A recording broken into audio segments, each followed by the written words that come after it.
Hello students, हम आज सामान्य विज्ञान के विषय में डिस्कस करेंगे। सामान्य विज्ञान क्या होता है, विज्ञान किसे कहते हैं।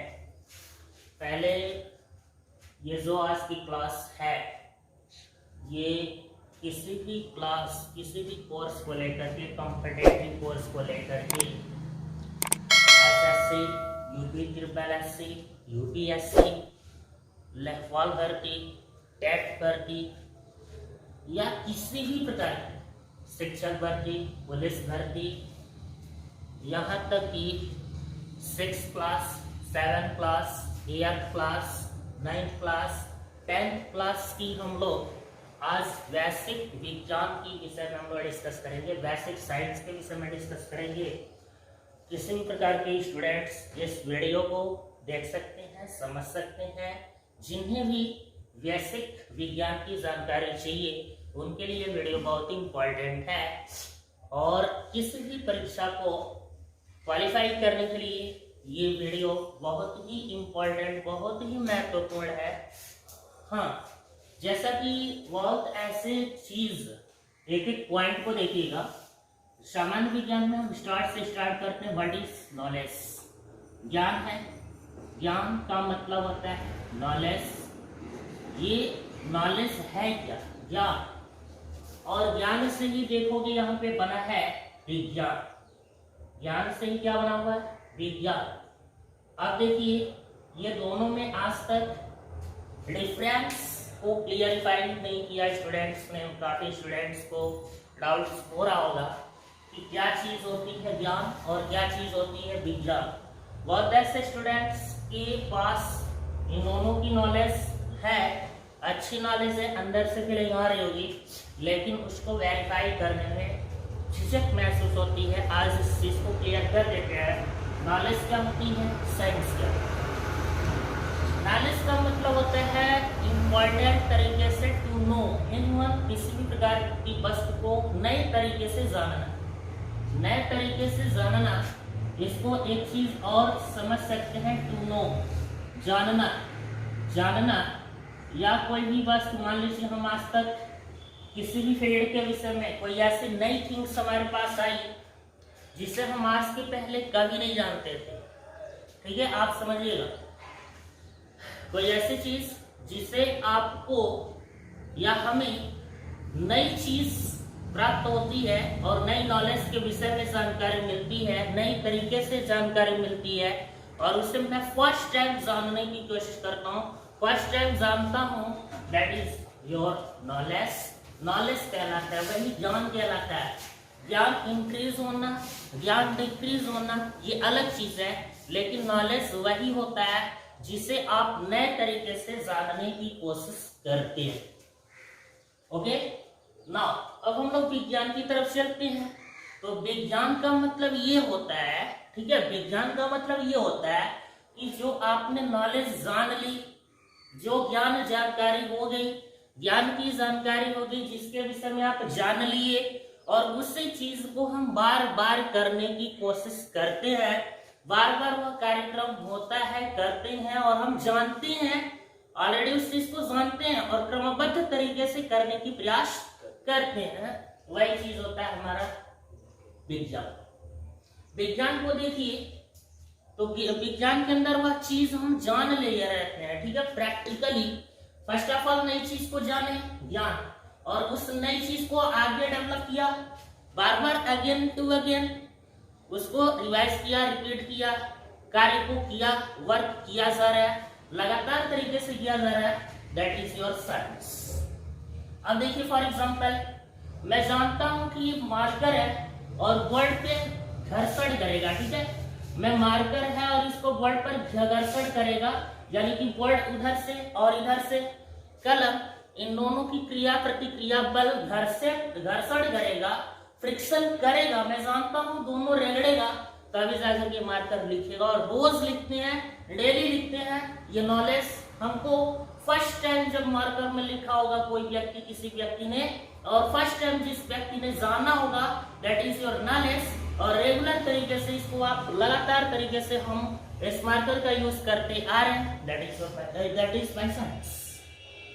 ओके, ये हमारा साइंस हो गया। मैं जानता हूं कि अगर किसी बॉल को दीवार पे मारूंगा तो वह इधर से फेंकूंगा तो फिर उतना ही क्रिया प्रतिक्रिया बल कंसुलेट होगा, दीवार पर बॉल कंसुलेट होगा, टकराएगा और टकराने के बाद पुनः रिटर्न मेरे पास ही आएगा। इस चीज को जानते हैं फिर भी कर दिया, ये साइंस है। यानी कि साइंस का मतलब किसी भी वस्तु को क्रमबद्ध तरीके से, सुव्यवस्थित तरीके से कार्य को करना, प्रैक्टिकल को करना, क्रमबद्ध तरीके से किसी सूची में रखना, यह हमारा क्या है?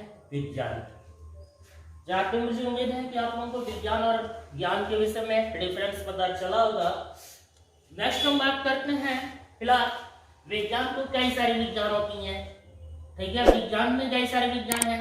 क्योंकि आज मैं सामान्य विज्ञान की क्लास ले रहा हूँ तो इसमें एक फिजिक्स आती है, ठीक है, मैं इसमें फिजिक्स आती है, एक केमिस्ट्री आती है, तो आप लोगों को एक ये क्या बोलते हैं, बायोलॉजी आती है इसी में। तो आज की क्लास में सामान्य जनरल साइंस के अंतर्गत फिजिक्स की क्लास लेंगे, केमिस्ट्री क्लास किसी और दिन और बायोलॉजी की क्लास किसी और दिन। फिलहाल आज की क्लास हमारा फिजिक्स पर ही ज्यादा फोकस करेगा। फिजिक्स का मतलब होता है भौतिक विज्ञान, ठीक है, फिजिक्स का मतलब भौतिक विज्ञान होता है और इसकी जो ओरिजिन है, इसकी जो ओरिजिन है एक लैटिन भाषा में, लैटिन लैंग्वेज में फ्यूजिस आता है, फ्यूजिस, FUSSIS, फ्यूजिस आता है और फ्यूजिस शब्द से ही फिजिक्स बना हुआ है। फ्यूजिस का मतलब होता है पर्यावरण, फ्यूजिस का मतलब होता है नेचुरल, प्रकृति, है ना। और पहले भौतिक विज्ञान, आज की डेट में हम लोग भौतिक विज्ञान के नाम से सरल लैंग्वेज में जानते हैं, फिजिक्स के विषय में जानते हैं।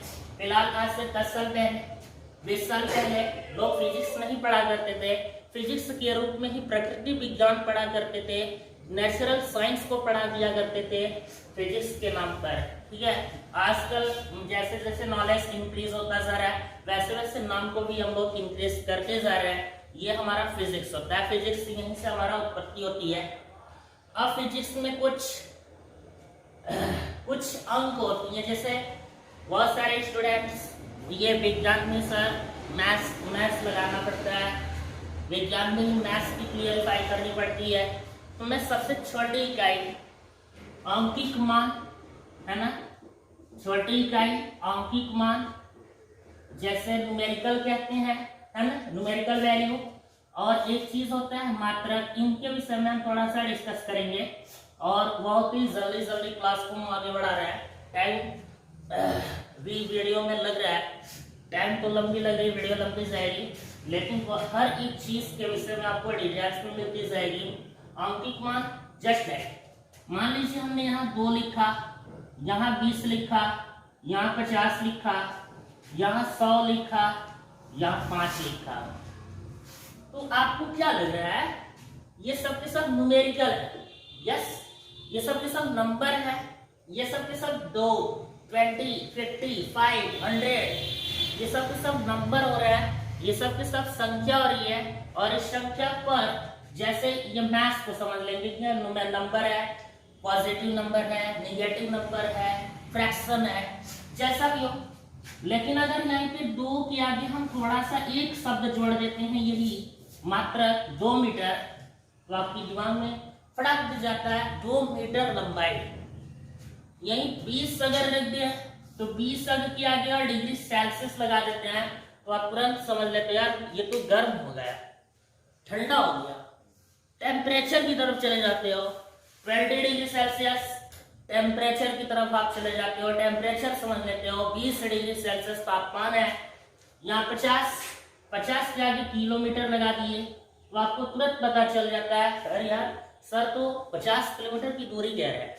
डिस्टेंस आपको क्लियरिफाई, 100 डिग्री फ़ारेनहाइट या 100 मीटर, 100 सेंटीमीटर, ये जितनी भी चीजें हैं ये सब के सब यूनिट है और यूनिट से पता चल जाता है कि यह किस प्रकार की भौतिक राशि होती है। मुख्यतः भौतिक राशि की अगर हम बात करें तो भौतिक राशि 7 होती है, जैसे भौतिक राशि 7 होती है। एक होता है लंबाई, ये भौतिक राशि में मूल राशि होती है, ठीक है। भौतिक राशियों में ये मूल राशियां होती हैं। एक लंबाई होता है, एक द्रव्यमान होता है, ठीक है। लंबाई होती है, द्रव्यमान होती है। इसके बाद तापमान होता है, तापमान हो गया। इसके बाद विद्युत धारा हो गया, ज्योति तीव्रता हो गई,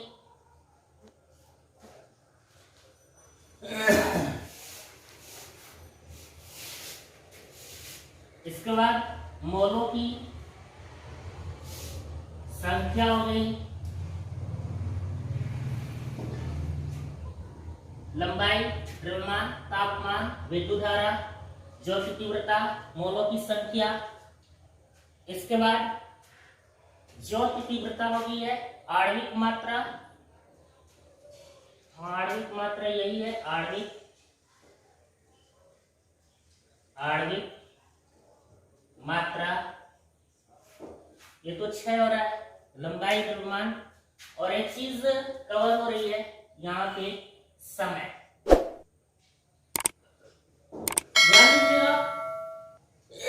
ये 7 मूल मात्रक होती हैं, लंबाई, द्रव्यमान, तापमान, विद्युत धारा, ज्योति तीव्रता, मोलों की संख्या, वही आणविक मात्रा। और 7 मूल मात्रक बहुत ही इंपॉर्टेंट चीज होती हैं, लंबाई, द्रव्यमान, तापमान, विद्युत धारा, ज्योति तीव्रता, मोलों की संख्या, आणविक मात्रा, समय।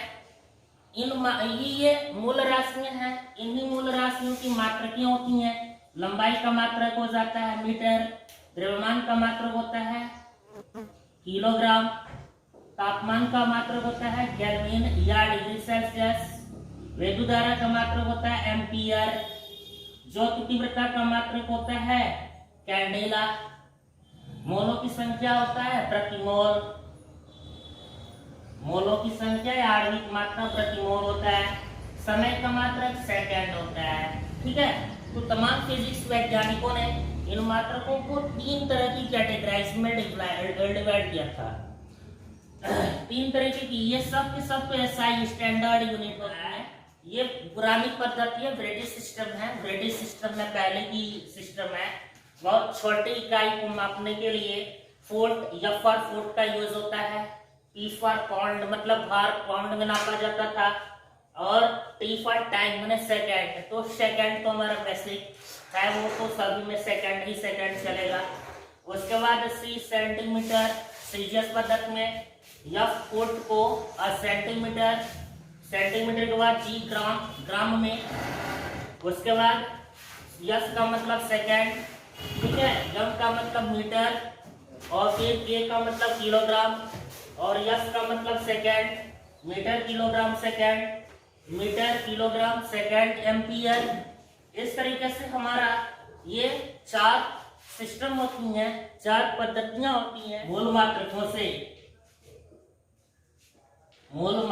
से व्युत्पन्न मात्रक कैसे बनते हैं, व्युत्पन्न कैसे होती हैं, व्युत्पन्न मात्रक या व्युत्पन्न राशि किस प्रकार से होती हैं, समझ लीजिए। जो भी अभी मूल राशियां हम लोगों ने पढ़ा है 7, लंबाई, द्रव्यमान, समय, विद्युत धारा, तापमान, ज्योति तीव्रता, मोलों की संख्या, ये 7 जो मूल राशियां हम लोग पढ़े हैं, और उनकी जो मात्रकें, मूल राशियों की मूल मात्रकें होती हैं, मात्रक भी हम लोगों ने देखा। अब व्युत्पन्न राशि वह राशियां होती हैं जो मूल मात्रकों का ही कंबाइनेशन, मूल मात्रकों का ही कंबाइनेशन। अगर जहां 2 या 2 से अधिक मूल मात्रक अगर एक साथ जुड़ करके कोई मात्रक बनाती है, नहीं, वो हमारा व्युत्पन्न मात्रक। और व्युत्पन्न मात्रक बना तो राशि जाहिर सी बात है निकल जाएगी। व्युत्पन्न राशि, व्युत्पन्न मात्रक आप समझ सकते हैं। इसमें अगर मान लीजिए कि हमारे पास आयतन है, अब इस आयतन के बारे में अगर देखें तो इस आयतन का सूत्र होता है लंबाई गुणे चौड़ाई गुणे ऊंचाई, होता है ना। यल वी एक्स होती है आयतन।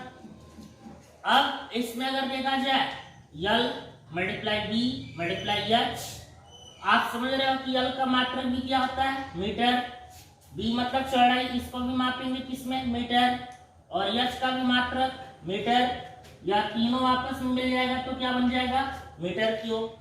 ये आयतन का मात्रक हो गया metre metre metre metre cube. ये मीटर क्या है मूल मात्रक का कंबाइंड ही है, ठीक है। तो अब समझ में आ गया कि मूल मात्रक का कंबाइनेशन ही हमारा क्या होता है, या हमारा क्या हो जाएगा आयतन, ये हो जाएगा व्युत्पन्न राशि, ठीक है, व्युत्पन्न राशि हो जाएगी। और ये मात्रक है, ये मात्रक हमारा ये मात्रक हो जाएगी, ठीक है। तो आयतन व्युत्पन्न राशि हो गया, आयतन क्या हो गया व्युत्पन्न राशि हो गया, और ये मीटर क्यूब क्या हो गया मात्रक हो गया। तो इस तरीके से हम व्युत्पन्न राशि और व्युत्पन्न मात्रक का निर्धारण करते हैं। थोड़ा सा एक एग्जांपल और को हम लोग समझ लें, इसी में एक चाल होता है, ठीक है, चाल को हम समझते हैं स्पीड, ठीक है। और स्पीड को अगर हम देखेंगे तो स्पीड बराबर क्या होता है distance upon time, distance upon time होता है स्पीड बराबर डिस्टेंस अपॉन टाइम, चाल बराबर दूरी बटे समय। अब हम चाल का अगर यूनिट निकालते हैं, चाल का मात्रक अगर हम निकालते हैं तो आप देखिएगा दूरी का मात्रक क्या होता है, एम्पियर पद्धति में दूरी का मात्रक मीटर होता है, और समय का मात्रक क्या होता है सेकंड होता है। अब यहाँ देखिए मीटर प्रति सेकंड, मीटर प्रति सेकंड क्या हो गया चाल का मात्रक हो गया, स्पीड का मात्रक मीटर प्रति सेकंड होगी मीटर पर सेकंड। अब इसमें मीटर क्या है मूल मात्रक है, मीटर मूल मात्रक है ना, और सेकंड क्या है मूल मात्रक है। अब इन दोनों का एक साथ कंबाइंड हो गया, इसके वजह से व्युत्पन्न राशि। अब यहाँ पे जो चाल हो गया ना, ये चाल हमारा व्युत्पन्न राशि बन जाएगा, और ये मीटर प्रति सेकंड जो है वो मात्रक बन जाएगा, व्युत्पन्न मात्रक बन जाएगा। इस तरीके से व्युत्पन्न राशि व्युत्पन्न मात्रक निकालते हैं, है ना। चाल का मात्रक दूरी बटे समय के हिसाब से मीटर प्रति सेकंड हो गया, मीटर प्रति सेकंड क्या हो गया मात्रक, और चाल क्या हो गया व्युत्पन्न राशि। इस तरीके से हम मूल मात्रक और मूल राशियां तथा व्युत्पन्न मात्रक व्युत्पन्न राशियों के विषय में हमने डिस्कस किया। जहाँ तक मुझे उम्मीद है बेहतर तरीके से समझ में आ गई होगी। बाकी एक चीज और कुछ क्वांटिटी होती है, एक चीज होता है अदिश राशि और एक होता है सदिश राशि, एक होता है अदिश राशि और एक होता है सदिश राशि। ये कुछ बेसिक कॉन्सेप्ट है ना।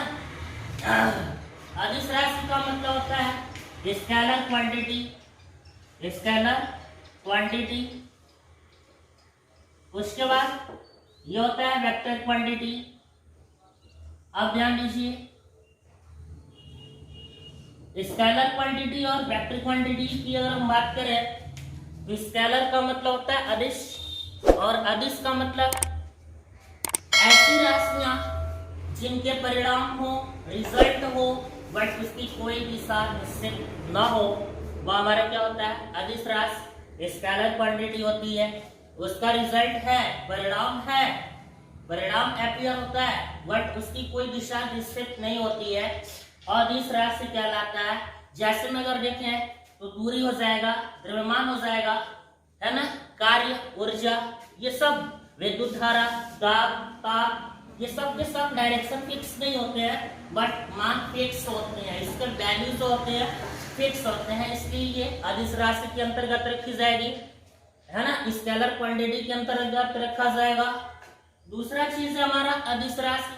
अदिश राशि किसे कहते हैं वेक्टर क्वांटिटी क्या होती है, तो वेक्टर क्वांटिटी जिनकी दिशाएं प्लस रिजल्ट यानी कि परिणाम और दिशाएं दोनों एक साथ फिक्स हो, क्लियर हो कि उसे इतना मीटर दूर इतनी इस साइड में जानी है, वह क्या हो जाएगी सदिश राशि हो जाएगा, है ना। वह सदिश राशि हो जाएगा जिनकी दिशा फिक्स हो, परिणाम भी फिक्स हो, वह हमारा सदिश राशि हो जाएगा, वेक्टर क्वांटिटी हो जाएगा। जैसे में विस्थापन, है ना, डिस्प्लेसमेंट, तो डिस्प्लेसमेंट सदिश राशि होती है और डिस्टेंस जो दूरी होती है वो अदिश राशि होती है। तो दूरी और विस्थापन इन दोनों में डिफरेंस, दूरी अदिश राशि और विस्थापन सदिश राशि, इन दोनों में डिफरेंस। एक और डिफरेंस, दूरी हमेशा पॉजिटिव होती है, 1 से 0 से अधिक होती है ना, लेकिन विस्थापन 0 भी हो सकता है और उससे ज्यादा भी हो सकता है और 0 से कम भी हो सकता है, यानी कि धनात्मक, ऋणात्मक और शून्यात्मक कुछ भी हो सकता है डिस्प्लेसमेंट, लेकिन जो दूरी होगा वह सदैव धनात्मक ही होता है, ऋणात्मक दूरी नहीं। दूसरी चीज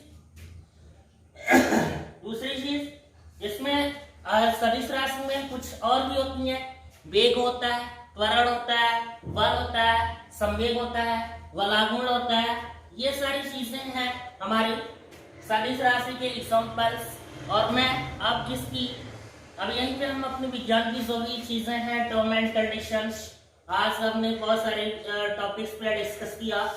फिलहाल अभी यहीं पे हम अपनी साइंस क्लास को ड्रॉप करते हैं।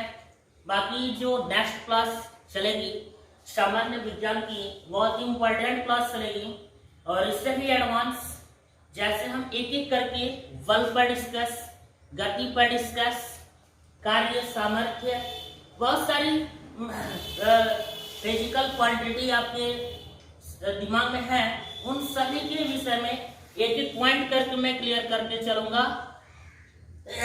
तब तक के लिए आप क्लास के लिए बने रहिए, तब तक के लिए best of luck, thank you, that's all.